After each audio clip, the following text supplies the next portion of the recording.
My name is Abiodun Egbetokun. I have a PhD in economics, precisely economics of innovation. So I study all things related to innovation and entrepreneurship.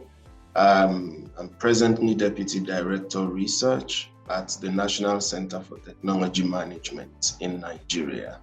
NACETEM, as we call it, is a policy research institute of the Nigerian government. And what we do there is to carry out policy research to support policy making on behalf of the government of Nigeria. And very recently, I moved to De Montfort University as a senior lecturer in business and management.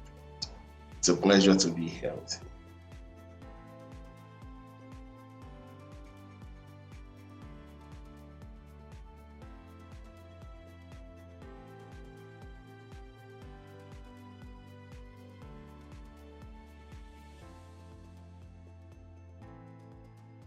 Indeed, entrepreneurship is very important to the Nigerian government for several reasons.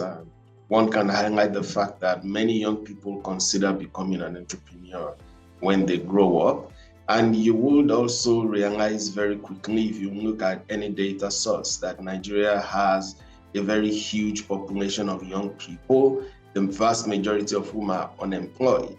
Okay, so if you have these young people who are unemployed, very high unemployment figures, and many of them wanting to become an entrepreneur, so it becomes easy for the government to realize that entrepreneurship can have a positive effect on the economy. One, it offers a way to reduce unemployment, and secondly, it has a long-run positive effect on the economy.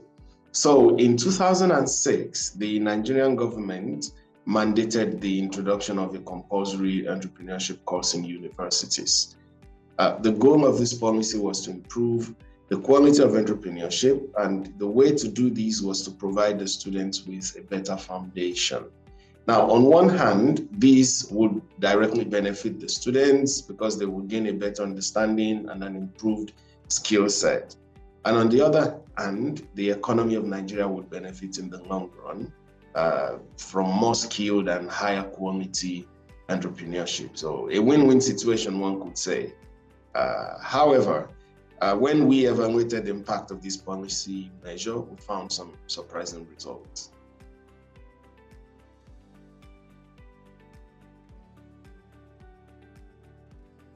Now, when evaluating policies, one thing is very critical, and that is finding a good control group. Now, you might ask, what do I mean by that? A perfect evaluation study compares two groups. One group is impacted by the policy measure, and the other group is not. So you've got two groups, one that is the control group, not impacted by the policy measure, and one group that is the treatment group, that is impacted by the policy measure. Now, ideally, that policy measure is also the only real difference between the groups. So the groups should be almost identical in every other way, such as age, location, environment, gender, employment status, etc. So let me give you an example. Now, if you think about the way in which pharmaceutical companies test new drugs, typically they select a number of people. So let's say they first select 100 people who are similar in terms of demographics.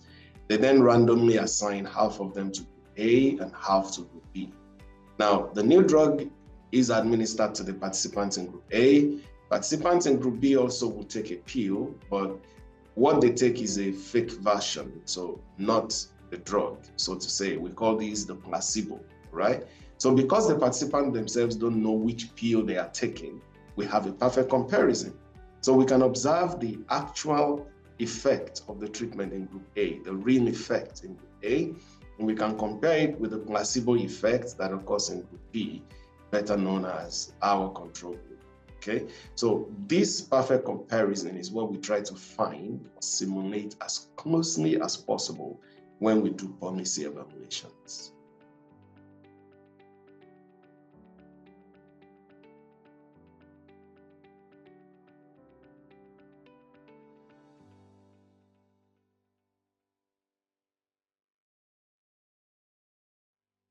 Indeed, and you see, this is one of the toughest challenges in real-life policy evaluations. So when everybody receives the treatment that we want to evaluate, there's no control group left, okay? But, researchers, we always find a way, so to say. So we always have some trick up our sleeve, right? So now remember that the Nigerian government introduced this policy measure in 2006, okay? So what we found was that not all universities started offering the entrepreneurship course in the same year. So 3 of the biggest and historically best performing universities, they only introduced the course after the year 2011, while 3 others had already added the course to their curriculum by 2007. So for us, researchers, that is go. And why? Because it means we have one group of universities where students are taking the course and one group where they are not at the same point in time. And that's something we can work with because it pretty much presents us with 2 groups that we can compare with each other.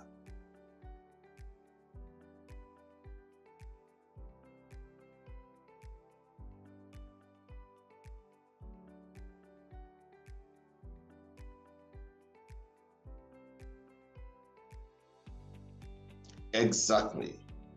So the university started offering the program in different years. So there are statistical analysis that we could apply to evaluate the impact of the policy measure, now exploiting the difference in the onset of implementation.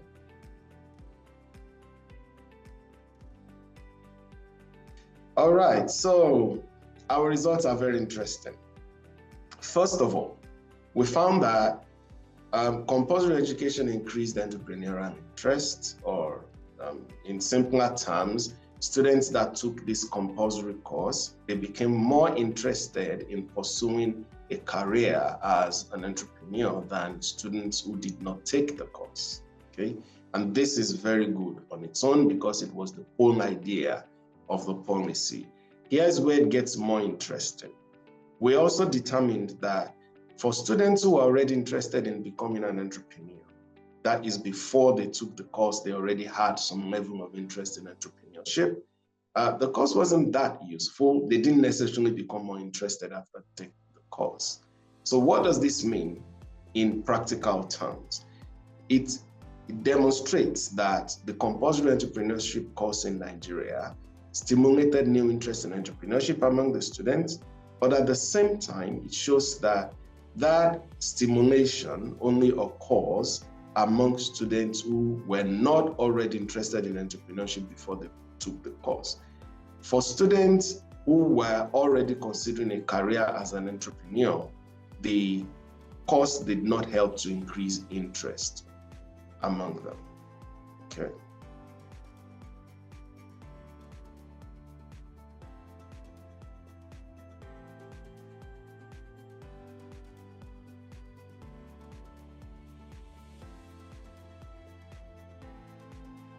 So we did translate our results into policy recommendations. And this is in fact one of the reasons why we do policy evaluation. And it's a part that I am very passionate about, what we like to call actionable recommendations.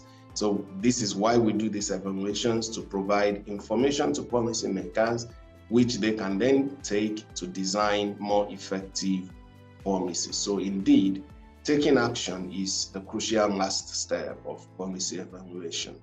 Now, in our specific example, we suggested that pre-profiling students at the point of entry into the university can be something that is good, okay? So this way, the curriculum can distinguish between students that already have interest in becoming entrepreneurs and those who have not given much thought to this.